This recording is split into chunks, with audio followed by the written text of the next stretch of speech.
Tinker Bell fluttered around the Enchanted Fairy-tale Castle, her wings sparkling with magic dust.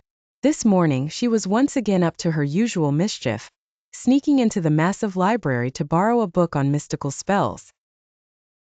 As she gently lifted the old book, she heard a faint whisper. Curious, she perched on a tall chair to listen more closely.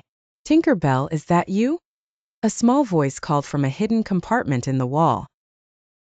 Startled, Tinker Bell flew up and turned to see a tiny door just behind a shelf filled with ancient scrolls. She tugged on the door, and it creaked open to reveal a small glowing fairy. "Tiny Tom, what are you doing here?"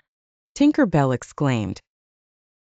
"Thank goodness you found me," Tiny Tom said, still glowing. "An evil sprite trapped me here, and I've been stuck for days." Tinker Bell's eyes widened. "Don't worry, I'll get you out."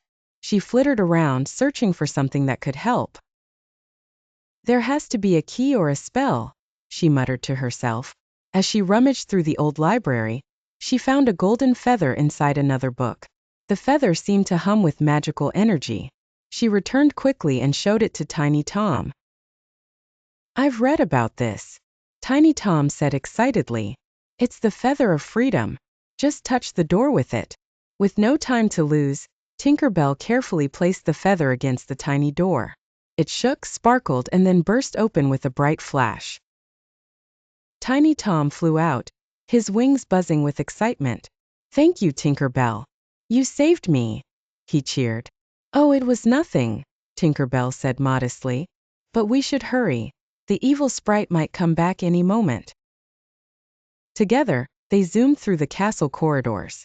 They passed by shimmering chandeliers, giggling portraits, and staircases that seemed to move on their own. Each turn felt like a new discovery, filling their adventure with wonder and excitement. Soon they reached an open window at the castle's highest tower. Tiny Tom's expression turned serious. "I can't stay here. The sprite will find me again. I need to go back to the mystical forest where I can hide safely," he explained. Tinker Bell nodded. "I understand. Fly fast, Tiny Tom. And take care." Tom thanked her again and flew off into the horizon.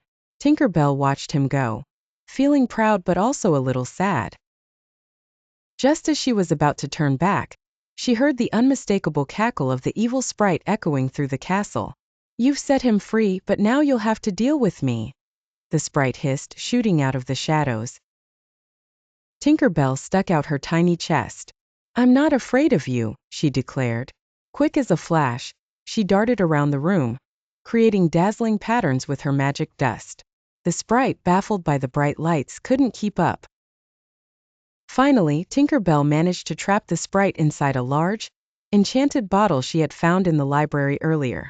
"This should keep you out of trouble for a while," she said, tightly corking the bottle. Satisfied with her day's adventures, Tinker Bell returned to the library. She put back the book and the golden feather, ensuring everything was in its place. As she settled down to read a new story, she smiled to herself, knowing that today was a day well spent. The Enchanted Fairy-tale Castle seemed a bit more magical now, with one problem solved and a new friend made.